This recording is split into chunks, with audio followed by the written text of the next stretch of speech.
Hey man, I'm back again. I haven't made a video in a long time. I'm in college. College takes a lot of my time. But man, if it's one thing that I've found out about Christ since living for him for 4 years, is that he just forgives anything you do. Now that doesn't give you the green light to continue to do what you do and you know it's wrong, but that just gives you the grace and mercy to know that even though you mess up from time to time, he's just here and he loves you and he's not gonna cast you out. In the Bible, Matthew 6 tells us all about forgiveness. How if you don't forgive your own brother, and then God can't forgive you. But if you do forgive him, then God will forgive you. It talks about what can separate us from the love of God. Can life, can death, no angels, principalities? And he says, no, I'm convinced nothing can separate me from the love of God.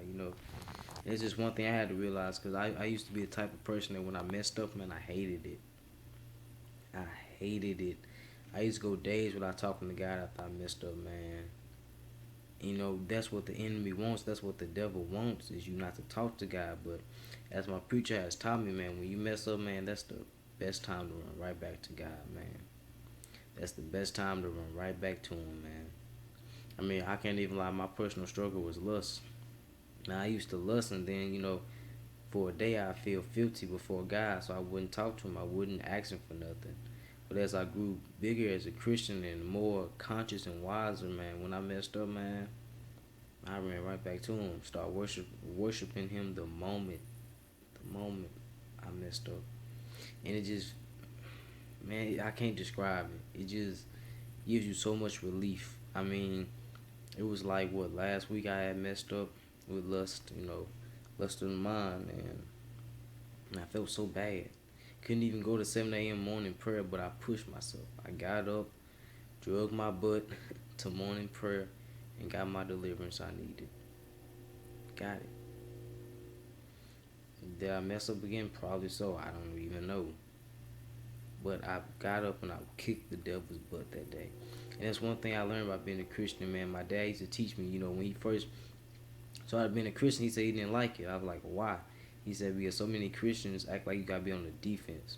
Man, as a Christian, man, you gotta go on the offense sometimes. Sometimes you take so much from the devil, man. You just gotta say, you know what, this ain't happening no more.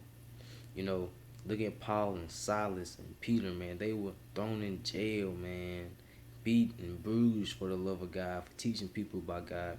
You think they're really on the defensive end so much? Man, nah, man. Before before Paul became a Christian, man, he used to kill people. So you think he was on the defensive end too much, or do you think the natural instinct kicked in, man? But yeah, man, I hope I said something to inspire you, man. Make your old living new living so you can live it to live again. When I gave my life to Christ, man, I'm still the same good, the same dude. I still listen to hip hop music, still listen to rap music, but now it's more gospel rap. I don't listen to the Boosie and the Wayne and Jay Z like I used to. Now I listen to the Bizzle, Lecrae, Andy Menino, you know, gospel gangsters, people like that when they speak about something, man, it has a purpose.